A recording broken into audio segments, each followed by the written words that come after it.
How different will healthcare look once AI has cracked its way inside?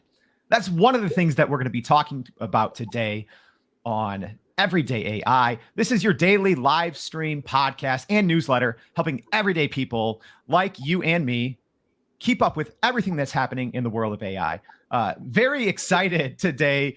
We have Ryan Martin as our guest. Ryan is the doctor of physical therapy at the Advanced Musculoskeletal Ultrasound Center. Ryan, thank you so much for joining us. Jordan, thank you. Thank you so much for having me. I appreciate it. All right. So I know that we already have some comments coming in, which is great. As a reminder, if you're watching this live, feel free to ask Ryan a comment. If you're listening this on the podcast or reading about it in the newsletter, make sure to tune in live next time. I think it's much more fun to learn about AI together. So Ryan, before we answer that question on what healthcare is going to look like once AI has just fully infiltrated, or if it will, right?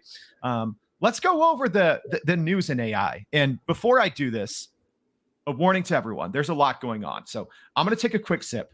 I'm going to go through this very fast. And then me and Ryan are going to chat about it. So here we go. Deep breath. Here we go. Okay. So Google yesterday launched AI power ads and images in Bard, their ChatGPT competitor.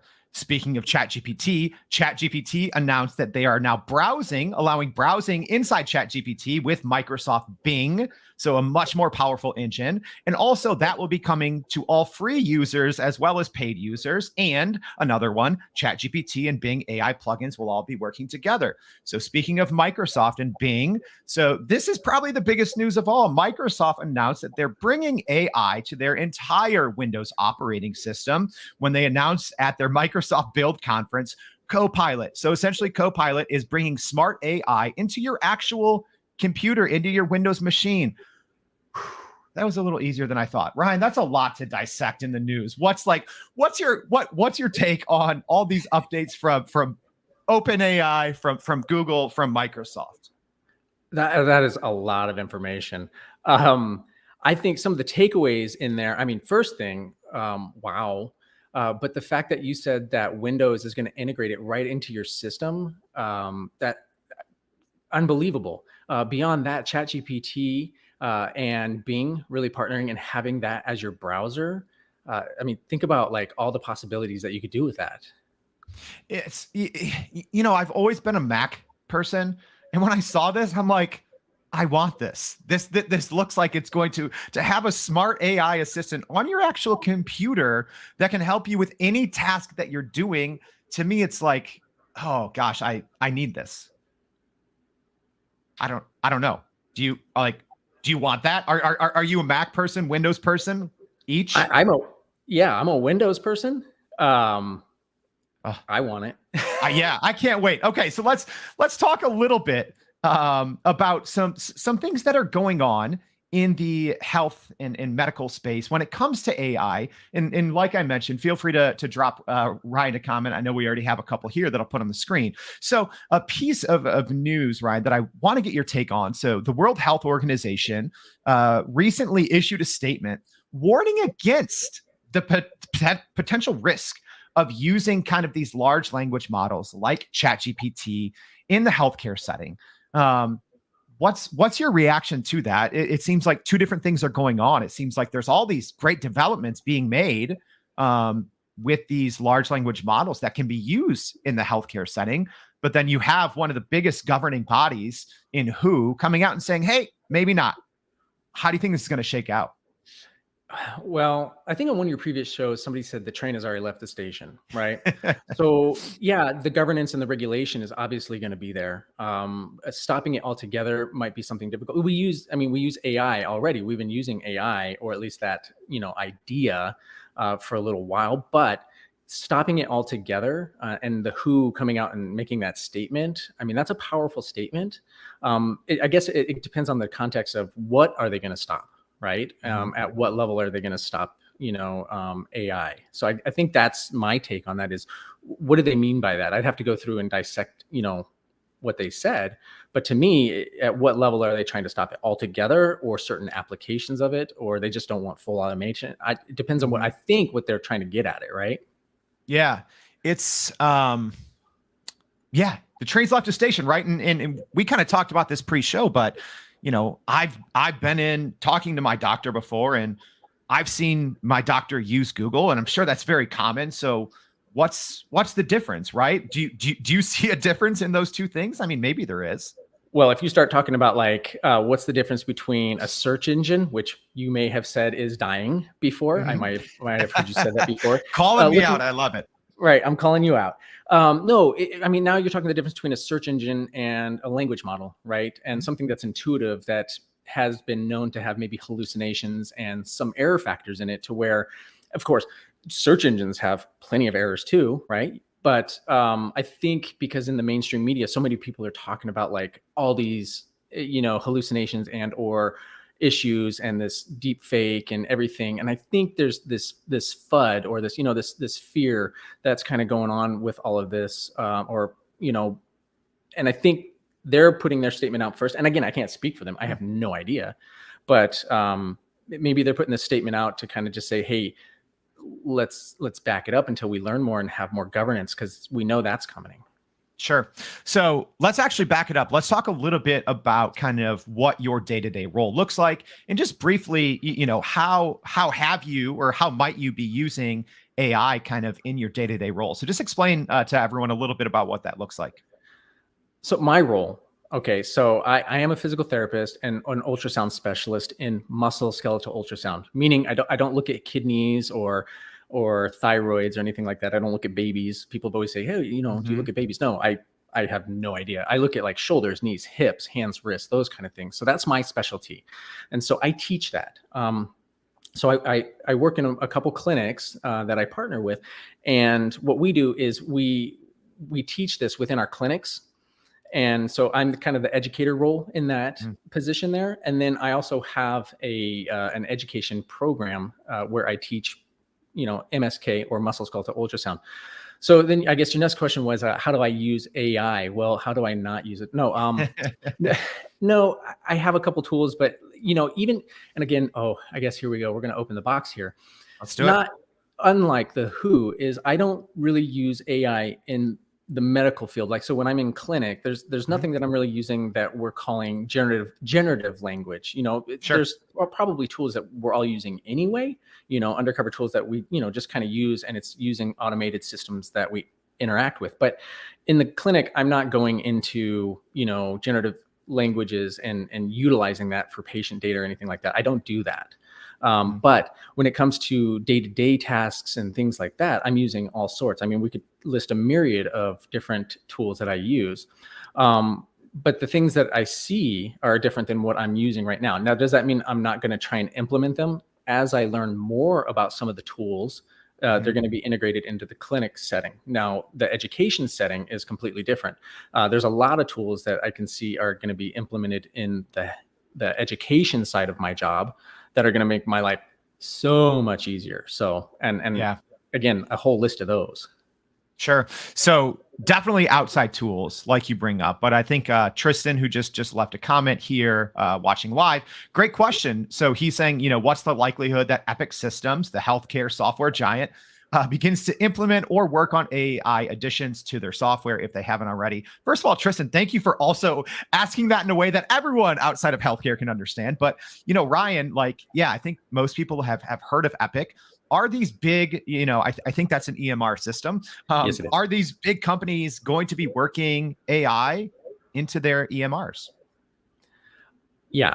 I mean, again, you're talking these big systems that have to face bureaucratic, regulations and government and policies, and just like, and so because they're dealing with patient data, things that are going to deal with Medicare, Medicaid, government affiliations, things like that. Yeah, they're going to most definitely probably. I'm not speaking for Epic, I have no idea, but Mhm. I Sure. already know that there's EMR systems coming out, specific to my field, that are using generative language and algorithm models to make documentation and patient plan of care systems Mm. easier. So the big systems, maybe not for a little bit. Maybe they are using some at a small level, but there are some smaller EMRs that are already out there implementing AI. So I've been talking to someone about this, trying to set up, maybe how can we implement this into our clinics? And like I said, we're not using it like right now, but with this AI system, with EMR, EZPT is the name of the company. They're already doing it. So Wow. Okay. I just learned a lot. I just learned a lot from that, from your response to Tristan's question. Also learned a lot just from Harvey's comment here. So Harvey just dropped a comment and said Microsoft and OpenAI and Epic are working on adding AI to the EMR, and it'll be released in 6 months. Wow. Harvey, Ryan, everyone's breaking news, at least to me. But I guess are people aware? Maybe even let's talk on the patient side, Ryan. Should patients know, because I think there's an ethical piece to this as well. Like, should we know if our doctor or healthcare organization is using AI, or it's, I know AI has been used for, decades for, imaging and to help detect, signs of, cancer and other, other symptoms of other diseases. So from an ethical side, from the patients, should we know? My opinion. So in my opinion, communication is key. So what we teach in our clinics, what I teach, people that come in, are learners, the people that we hire, the people that we teach, students that we take in for clinical rotations. One of my big keys is communication with patients and transparency. You don't want to have that underlying like, hey, I'm doing something nefarious, because if they ask you, yeah, absolutely. Be 100% honest, be clear. Are you going to divulge like every little thing that you're doing to automate your system to every patient? I mean, imagine how long that's going to take, right? But yeah, I think there needs to be transparency with patient care. Yeah. So you obviously have an interest in AI in your field, and you're following the news and the advancements. I know it's hard to look into the crystal ball, but I'm going to ask you to anyways. How do you see your day-to-day changing in the coming years in regards to AI integrating more and more into the field?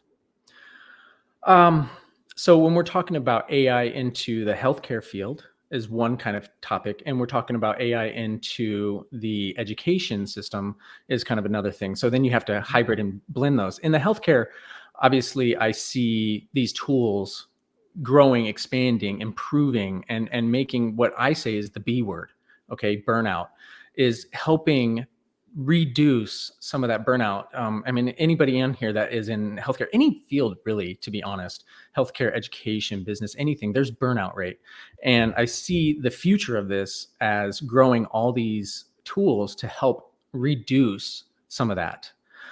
In the education side, I see, oh gosh, there's so many things on the education side that you can talk about with adaptive learning. So I was talking to Dr. Armia Abdo. He's in the medical field and AI, strong leader in the AI field. And he was saying using AR and VR, so augmented reality and virtual reality, with the backbone of AI running those systems. So having adaptive learning within there. So what is adaptive learning, right? So you think about like intelligent tutoring. So you have a student, right? So you have this student that is either excelling here and not so much over here. AI can then take an adaptive approach and say, okay, here's your weak points. Let's go ahead and retrain or find a new way to teach, a new approach. I mean, because it's a generative language. It can actually think about different models on how to teach. And then from that point, it can tailor to that specific student. So I see in the healthcare, having AI work into VR or augmented reality, and some people get those confused.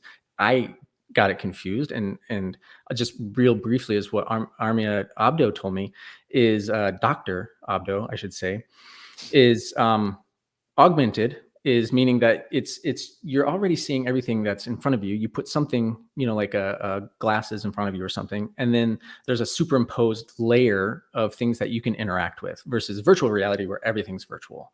And so I see the healthcare or the education program maybe utilizing that for distance learning and integrative learning and collaborative learning in the future. I know I'm talking a lot here, but it's something that I think, but I think it's something really interesting, because imagine having AI run the backbone and having this adaptive learning system while you're in an immersive program. So instead of looking at a 2D screen and looking at like Professor so-and-so or whatever, you have this 3D rendering of whatever it is you're learning. So I'll put it into perspective of what I do.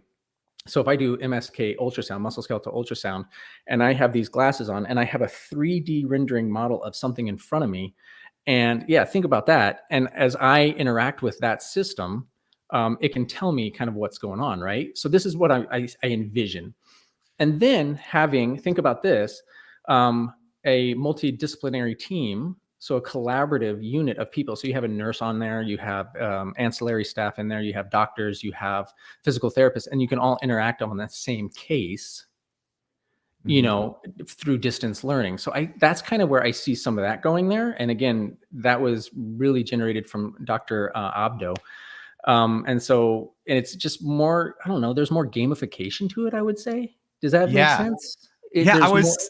It sounded like, Ryan, it reminded me of, a game, quote unquote, that many of us played as a child, Operation, right? But real, but for learning, right? Like you put on the glasses, so it's augmented reality, virtual reality, but you're learning, and there's a 3D subject, and AI models are telling you if you're doing it right or wrong. But that's a realistic outcome for education in the future. You're saying something like that. I think that's something that we can definitely work toward. We already have augmented and virtual reality, right? What's stopping us from using an AI backbone to create learning models and using gamification? And so if people don't really know what that is using an interactive way that you can do that, and it will help you learn and stay engaged. And so we know if we're engaged in something, more likely we're probably going to learn more. Yeah. Okay. I've so many follow-up questions because I want to know more, but we have a ton of comments and I want to get to them as quickly as we can. So Jonathan with a great question here. So asking Ryan, what do you think or believe will be the impact of the clinician-patient relationship as AI becomes more deeply integrated into the healthcare systems? Will it enhance communication and trust, or could it create a more impersonal, transactional dynamic? And how can we mitigate the latter scenario? What a great question. Hold on. Here, I'll actually put that back on the screen so you can just fully digest it. Yeah, this sounds like the last question of a test to see if you can become a doctor. Right. Okay. Well, let's see if I can pass. How do I think it's going to impact clinician patient? I think it comes down to transparency, right? I think it comes down to how you communicate it, how you're educated on it. The more you learn about the integrative systems in AI, the more that you can explain it. It's the fear of the unknown, right? And so if you can explain that to the patients, hopefully you're building trust, because that's, a patient's not going to follow you into whatever treatment plans or algorithms that you have if they don't trust you. Right? They're not going to blindly say, well, his title says, I should probably do it. No, you have to build that trust. And I think with AI, as long as we're open about it and we can discuss it with our patients, I truly believe that it will help with that communication. I think it'll help, develop bonds with the patients. Do I think that there's going to be impersonal transactional dynamics to it? Yeah, absolutely. Anything that is new is going to have gaps. Right. Mm-hmm. Everything that's going to be new is going to have gaps. And I think the more that we learn and we educate ourselves and be transparent about it, is the more we can bridge those gaps. Yeah, great. That's a great point. And I think what you said there is so true. Like transparency and communication in the age of AI is so important. Especially, like what Jonathan brings up when these doctor-patient relationships historically have been so personal. And then when you interject AI in there, you need to, I think, communicate it. So both sides are aware. Ryan, I hope we're still good. I know you have 5 clinics to run, but we have a couple more questions. If you have a minute. I do. I have plenty of time. Perfect. All right, I just wore this to make me look cool. No, I am going to work after this, but no, I have time. All right, let's do it. So real quick here. So we have another great question. So what app currently is more popular or maybe most popular in the AI field for clinicians during daily practice? This is great. I have no clue. Are clinicians using anything? If so, what? Well, as I stated in the beginning, I'm not using anything Mhm. within the clinic myself. So what's popular in the clinic?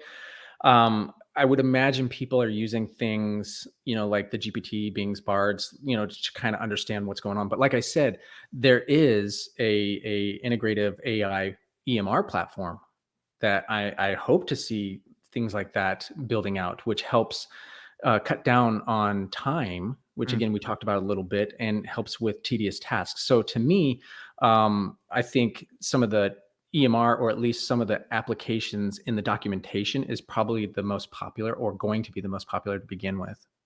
Yeah. That makes sense. So, Harvey with another, kind of just comment here, physicians being able to spend time with patients without looking away to type.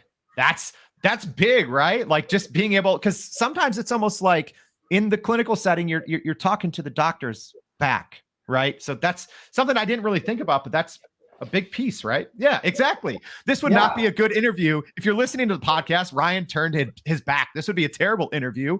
But that's a good point that Harvey brings up, is maybe it allows people to be a little more personal. Right. Hi, Harvey. Thank you. Great. So, oh gosh, so many questions. I don't think we're going to be able to get to them all because you would be here literally all day and then some. So, I have one more here since we haven't had anything yet from Christopher. So Christopher's asking, how might the integration of AI into the medical education influence the roles and responsibilities of medical educators, and what steps should be taken to prepare for these changes? Another great question, and we'll end with that question. Ryan, what's your thoughts on kind of what Christopher said there? Well, hi, Christopher. Integration into medical education. How is it going to change the responsibilities and roles? Immensely. Well, again, I don't think that brick and mortar schools, or those kind of education systems are going to be changed dramatically. I think this is going to help augment those systems that we have in place. But I do believe that the roles are going to have to change, because you're going to have to adapt to these new learning modules. Instead of a student, having a hard time and going to get a tutor, your education system is going to be intuitive enough to change with the student, right? And so the educators themselves are going to have to be ready to move with that kind of flow. So I think the responsibility of the medical educators is to, well, educate themselves and be smart in this system. So yeah, I think that there's going to be, obviously there's going to be steps to this. Can I tell you what those steps are? Probably not in detail, but there's going to be steps to build. You can't just, what is it? Open the fire hose and try and drink out of it. I think especially with a lot of educators, you're going to have to kind of drip feed them, until we're ready. Yeah. So I lied. I'm going to end with one more question, but from me. So here we go. Okay. So what would you say, maybe advice to your former self, or just anyone out there, whether they're in the medical field or not, what advice would you give them to help them just handle with what's going on with AI? So maybe it's a lesson that you've learned, or just kind of your kind of approach, but what's maybe one thing you can share with people as we're all starting to handle all of this new AI technology come at us pretty quickly all at once? What's your one kind of takeaway or lesson that can really help people? I would say one of my biggest lessons would come from my biggest mentor, my father, is don't go into this apprehensive, don't go into this full bore. Don't be pessimistic about it. What my father used to tell me about a lot of things like this was, be a guarded optimist. And what he meant was, be open about it. Have good expectations about things, but always remember that there's this part of it that you should always be aware that anything can happen, and be careful, right? And so I think I posted this the other day. This is a new shiny toy. And I said, sometimes shiny toys have sharp edges. So just be aware that you have to be safe with new technology. So if somebody's up and coming and trying to learn all this, say, hey, you know what? Be hopeful, be open-minded, but don't take it for granted. Wow. Shiny toys have sharp edges. Such Some. great advice. Such great advice, right? Because yeah, as we're getting all these new shiny toys on almost a daily basis, I think that's so important to keep in mind. Because yeah, we want to play with them. We want to, make something, beautiful or creative or efficient with all these toys. But yeah, they have sharp edges sometimes. Yes. So thank you, everyone. So many comments. Like I said, we're not going to be able to get into them all, but I'm at least going to be jumping back into the comments later today. If you are watching this on the live stream, but if you're listening on the podcast, check us out as well. At least I'm going to be in there, continuing to keep this conversation going. I'm sure Ryan will drop by. He's super active on LinkedIn. So make sure that you check him out and give him a follow as well. So Ryan, thank you so much for joining us and for giving us your experience and expertise in this subject. Thank you so much for this. I want to give one shout out really quick to Connor. Absolutely. Yes, Connor Grinnan out there. He is he's the dean of the NYU Business School. He's the one who got me all into this. His post on LinkedIn was really got me immersed in this. So I just wanted to say thanks to him on that. And thanks for everybody else listening here. Thanks for the awesome questions. And I appreciate your time and effort.